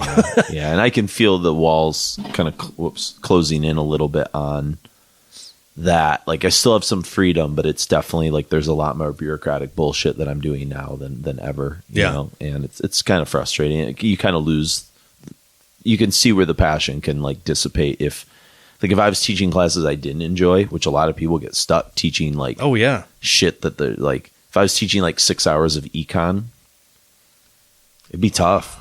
It'd be tough for me to find the passion, but luckily I get to teach world history and film and rock and global stuff. You know, like I really do and get a pretty awesome schedule. Well, luckily, but I created that, you know. Yeah, history you can use other things to discuss it. Yeah, for sure. It's not like economics you can't bring in. Like we're going to talk about the Sun Ra record and how it works. Economics like that. Yeah. That's pretty far out. But I mean, I can use like the history of like, you know, drug culture to talk about like, you know, supply and demand or, you know, like something like that. Yeah. Maybe that hip guy. You're pulling that straw. Yeah, we were watching an episode of The Wire and talk about how this, you know, means of exchange work or whatever. Yeah. But I think when you get into a song like Purify here, you know, and, you know, I wrote that these are just sort of thoughts. This is me kind of pontificating. So if you'll allow me, and feel free to sort of jump in, but I said it's spectral, it's cosmic, it's got this foreboding doom with this sort of swirling electronics. You got this sort of bass, the start to add guitar. You almost feel like I hear some violins. To me, like the whole opening of the song, it's like a existential doom from kind of this kind of Cthulhu kind of cosmic existential sort of horror that's sort of floating around. I said, the first time the doom riff breaks through, it's kind of startling. Like I find myself like, oh, like, cause it doesn't happen, you know, for a while. Like there's just this kind of unfolding of stuff. And then all of a sudden, it sort of hits you. And then, you know, the way they hold that note in that riff around like the 3-minute mark kind of makes the hair on the back of my neck like stand up. It's just this like, it's this moment that announces itself that you're listening to something that's important. And again, we discuss it in the interview with like Aaron that will be coming up later, is like whether or not like, you know, and I think for lack of a better term, when you and I a couple weeks ago were talking about Neurosis just on our own, we were kind of saying that they're like a band that earns the term pretentious. And he argued against that. And he said, I don't think it's pretentious. I think it's just they're a band that's like completely intentional in some level. Like that's not pretentious. They're just actualizing like a goal. And we could say it's pretentious, but like they're just achieving something that's like loftier than other people, but it's not because they're trying to impress you. It's just because that's what their goal is. You know what I mean? Yeah. Like it's a personal goal. It's not a let's sell more records or be poster children for critics or something. Yeah, the thing what would make it pretentious is if they didn't have the earnestness of the convictions behind it. Yeah. And it was like, we want to make people feel something. Like, that was never the intention. Yeah. You know, in the interviews, like, we're going to make people feel uncomfortable because they're coming to terms with shit. Sure. I mean, I would make, but that's a very, I think we mentioned the vulnerability thing to them where they didn't necessarily agree with that, but I see a lot of vulnerability in being that honest about your feelings too. Sure. Even if they're not specific, you know, they could have interpretation to them, but it's still putting it out there. I think this opening 3 minutes of Purify, I said, I would argue that it has as much provocation and kind of terror-inducing newness to sort of the concept of, you know, Neurosis is often referred to as like post-metal or whatever the fuck that means. But like, this is the Black Sabbath opening riff. This is the tritone. This is it. This is for that scene, for the Mastodon, for the Converges, for all these like sort of late 90s like breakthrough sort of Keelhaul bands. riffs here, man. Well, they're part of this, right? But I'm saying like those, like when you hear the opening riff for the first time after that sort of atmospheric beginning of Black Sabbath, like you can almost literally hear the birth of like something beyond. Mm-hmm. Like it broke through to new territory, right? Like you hear that ding, you know, like, and it resonates into you, like hair stands up, you know, it's something special. And to me, the thunder, that's what the bell Purify tolling, is. The opening 3 minutes of Purify are fucking incredible. And then, you know, then you get this, I say it's like a journey of, you know, the term purify, it's like purifying mind, body, spirit, soul, like all those things. And it's kind of showing you that this is going to be an arduous journey. But on the other end, we're going to fucking get through this. Yeah. It's going to be painful though. Like you're about to go on purification, you know, like you think of like, I talked about that with like ascetics, right? You know, like starving yourself or meditating or going on a fast of some sort, you know, trying to achieve some, you know, purifying yourself. And it's painful. You know what I mean? Like it can be flagellation, it can be blood, you know, whatever it is.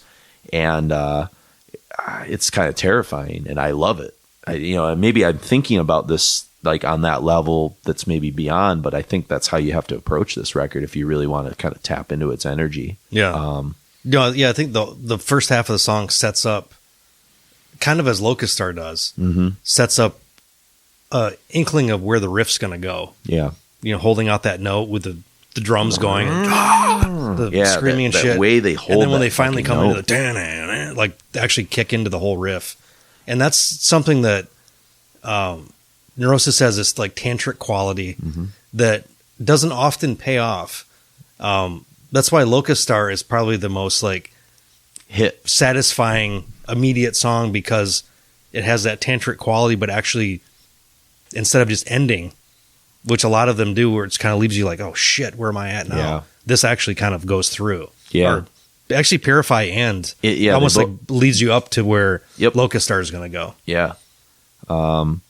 It's and then we get some bagpipes. We'll get there too by about the you know the 8 minute mark or whatever. But sort of before that, there's this cool riff that sort of comes in where like you hear a little bit of Southern twang, like a little bit around the 3:30 mark, and I mean I think it's because they slide into the riff. I think that must be what it is. And what I get out of that is I hear like Royal Thunder type riffs in here too, which Mastodon too, like those, you know, Mastodon's got that Georgia thing mixed in with the sludge and you know all those kind of things. So I gotta say I really don't like the sludge term. I don't understand. I've never understood it. It's a weird term. Yeah, I'm just using it for the sake of that's like what it is. But that was just in my like research. Like when you talk about the Melvins and I was like, what? Bands. Nobody explains what the fuck that means, and it just sludge is like it's a derogatory. It's like the shit in the bottom of a fucking. It's not. There's nothing like good about it. I mean, I guess it could be like the mud that like pulls you down, or you know, this sort of like. Well, sludge is like what's in the bottom of an engine or something. I'm trying to turd polish a little. Yeah, literally. It's a weird. I mean, it's a stupid thing journalists came up with. Like Stoner Rock too. It's kind of it's stupid and kind of limiting. But I didn't hear that about Neurosis or Mastodon or any of these bands until like 2005 ish on. Kind of became it's just a weird term. Yeah, it's just a weird. It doesn't gel with me, but that shouldn't get us off track. Yeah. I said about halfway through the song here, about the 5-minute mark or whatever, or I'm a little less than halfway, I wrote, after a 5-minute intro, it's an intro. Yeah. Okay.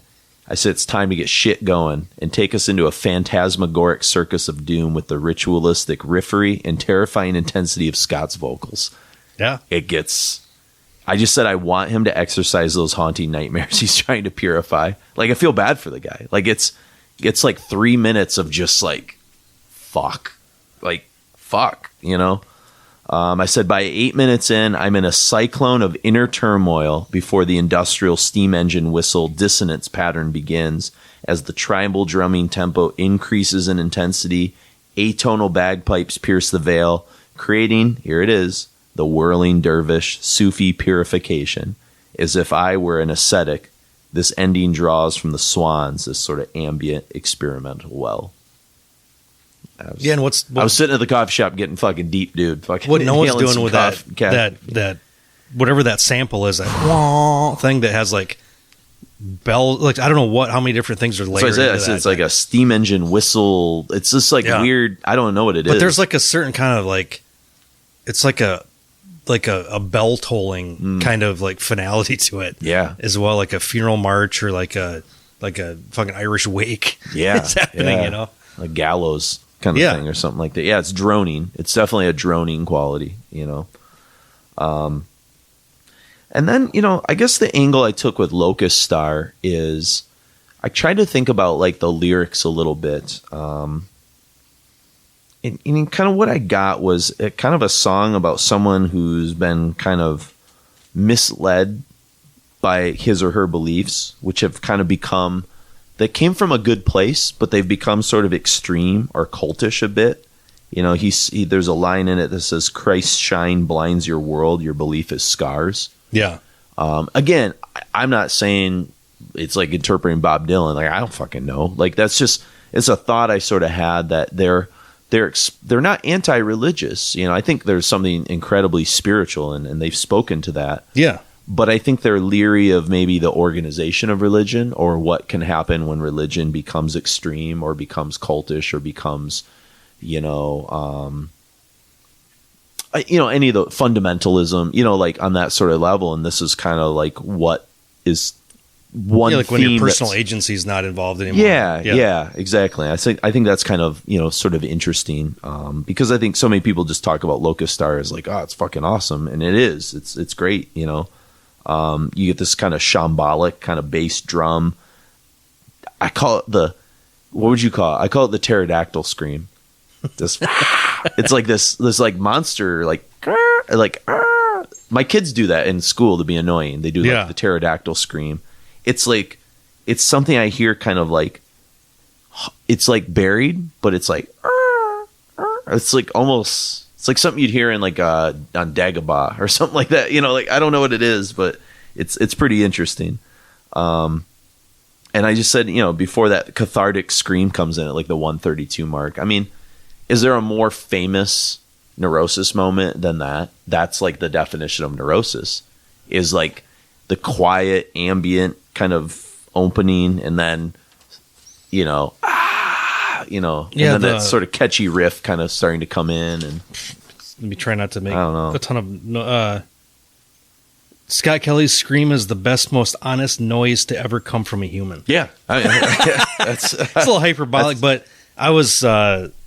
It was just I was like listening to this kind of in the dark. Yeah, and just I can't think of anybody else that has that kind of like emotional quality to their voice that he does. I mean, there's testament to that with the 6 or 7 Mastodon songs that, you know, every album he comes on to do one. And he just has a certain quality to his voice that I don't think no other screamer has to their voice. Yeah, no. There's no pretension or anything. It just feels so like I understand what you're saying. Even I can't understand the lyrics, but I feel it. Yeah, absolutely. And I think just the voices in general, not just Scott's, but I think the 3 voices in this song, I said they intertwine like a sinister Beach Boys Pet Sounds. Yeah, toward the end is just it's fantastic. I think in some aspects it's like their quintessential song. Yeah, this is the hit song. It's the song. I can't think of another one that really.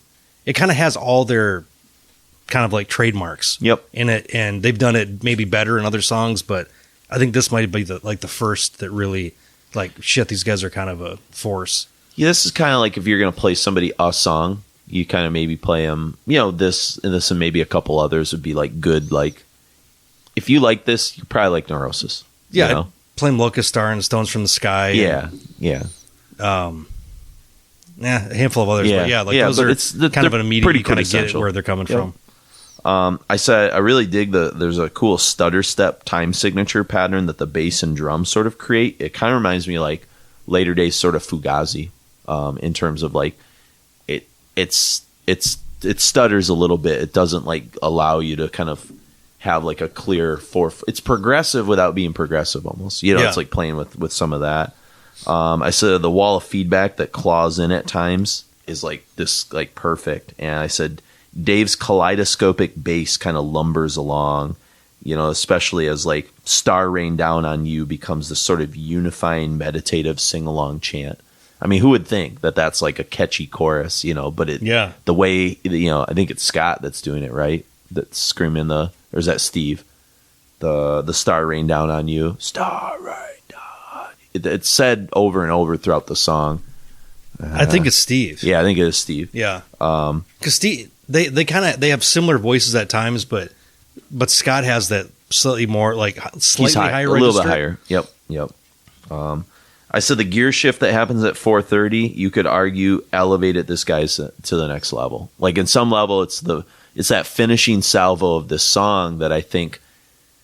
I said this was the part, and this refers back to something that they said in the interview. This is the part for the guys in the back who turn and look at each other during that part and kind of are tapping along a little bit, going, "Okay, yeah." Like what I'm referring to is the part in the interview where they're talking about how they're when they would open for Pantera and play at Ozfest. There's always like a couple of weirdos that like don't know the Neurosis fans who like get them, you know. Yeah.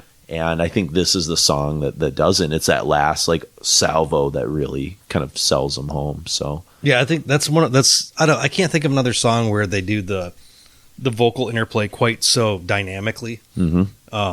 And I wrote half a page about basically just that interplay. Maybe for me, Falling Unknown, the end of that song. That's the only other time where I get this like. Where like all the voices are just like fucking coming together in a cool way, but again, that's a different type of song too. So yeah, it's hard to compare. With like Dave's this is like immediate, you know, thing coming in too, and then everybody's just kind of playing off one another. It's like I said, it's like an evil Beach Boys, like harmonies, like all their voices are working together, you know, and even live, it's more more impressive. It's intense. So let's get into it. This is the hell of a pair of tunes here. So if you don't know if you like Neurosis yet, you'll this is it for you.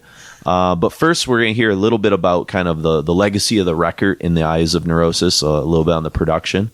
And then when we come out of these pair of songs, we hear a little bit about Billy Anderson's production a bit and a special message from Eugene Robinson from Oxbow. Oh, cool. Legacy-wise, like, when you listen to that record today or you think about that or you hear people talk about it 25 years later, where do you see it both as a band and within the realm of kind of heavy music? Like how do you think about that record today? I can't entertain the third party view of where it fits in the history of music because that's like there's a weird danger of ego inflation there, which is completely inappropriate to the spirit of the music. You know, I mean,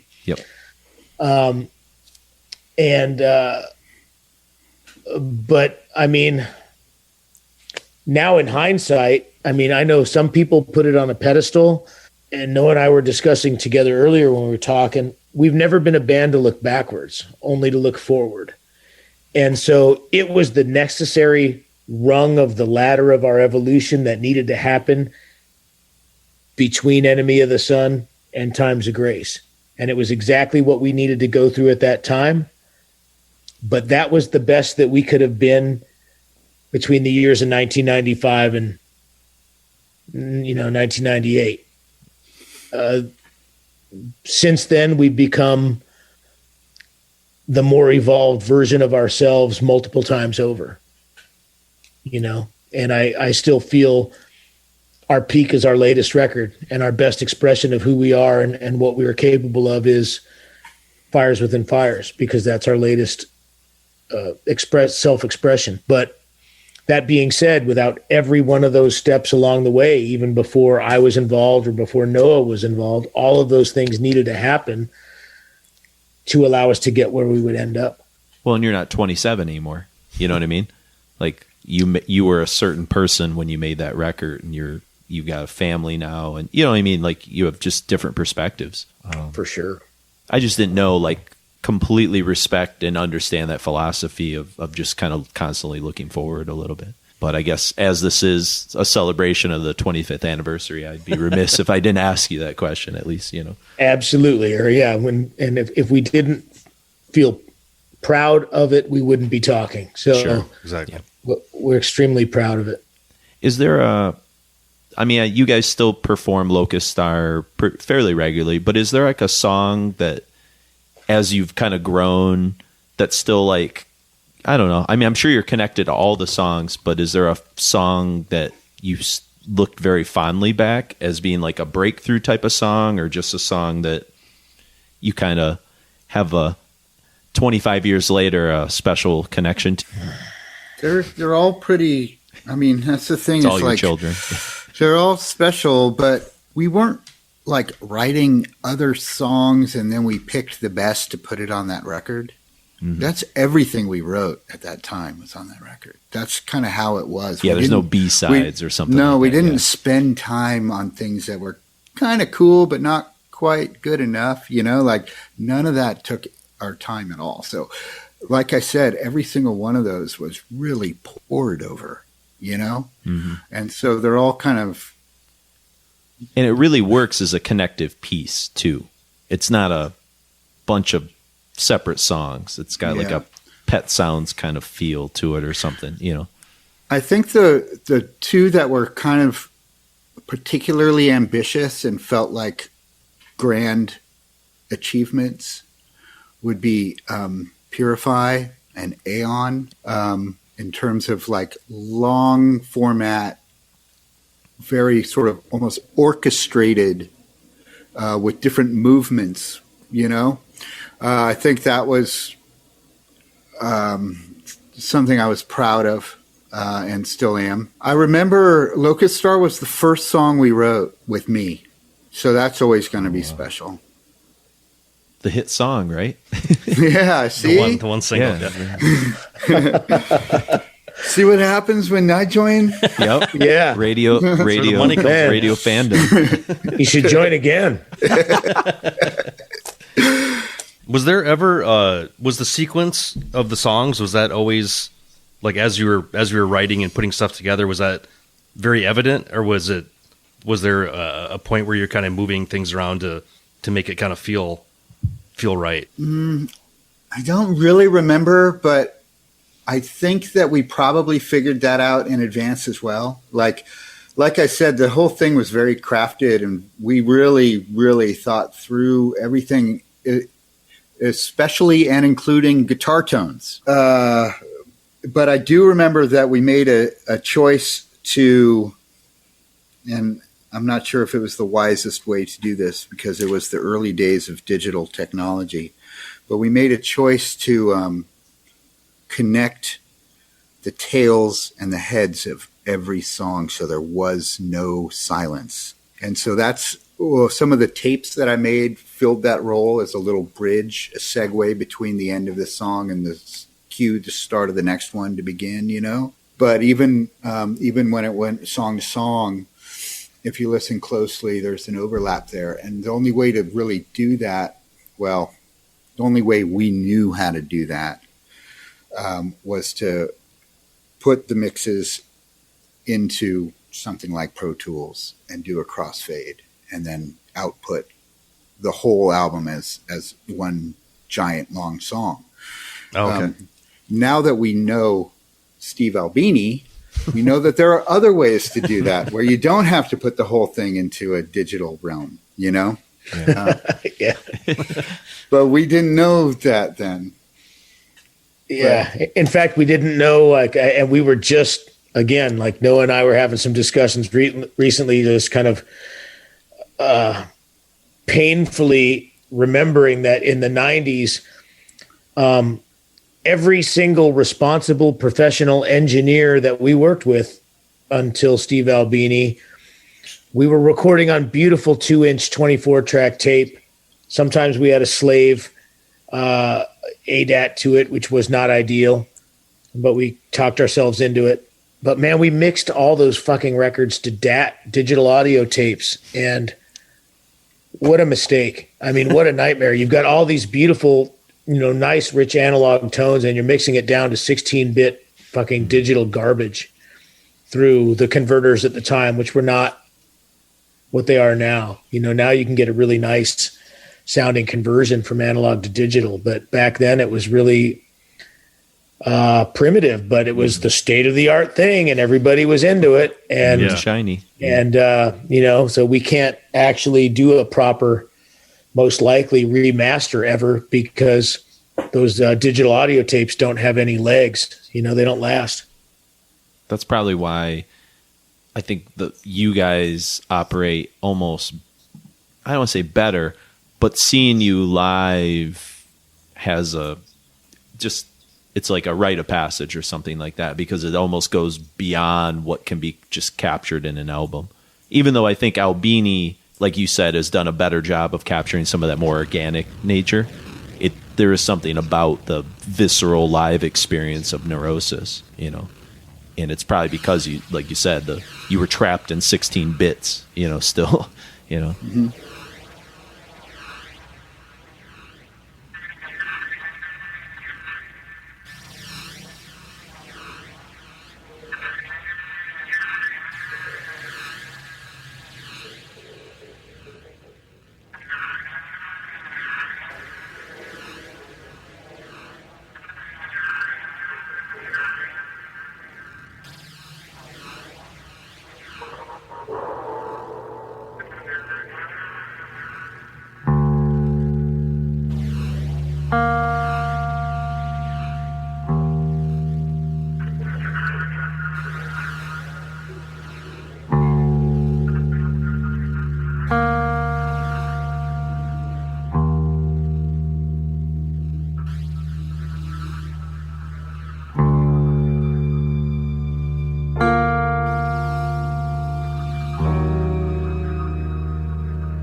through Silver,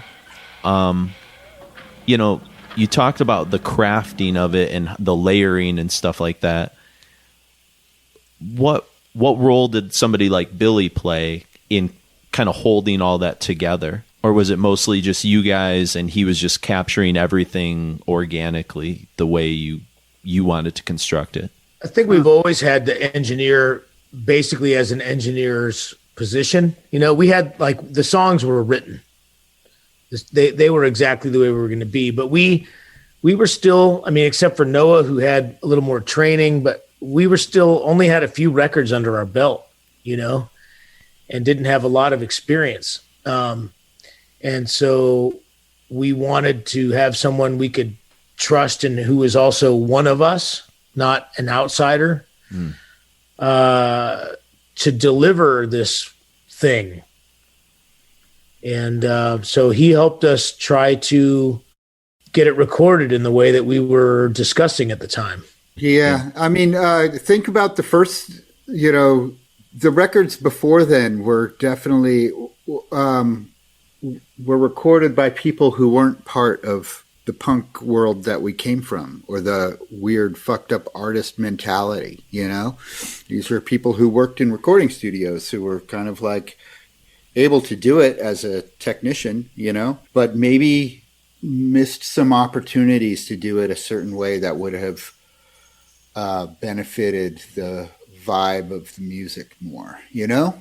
Yeah. So I think Billy's role there was to be the operator of the controls, but also have this sensibility that's much deeper and is pretty important, you know, in retrospect. And now with all these records made, like that's a key element to capturing, to getting an end result that is in line with what your vision is. Well, especially, I feel like this album in particular is, you've mentioned and joked at how dark and angry it is, but it's pretty vulnerable, right? I mean, this is an album that's still, I think years ago it was kind of tough for you guys to maybe articulate it, right? Or am I kind of reading into that? I don't know. Yeah.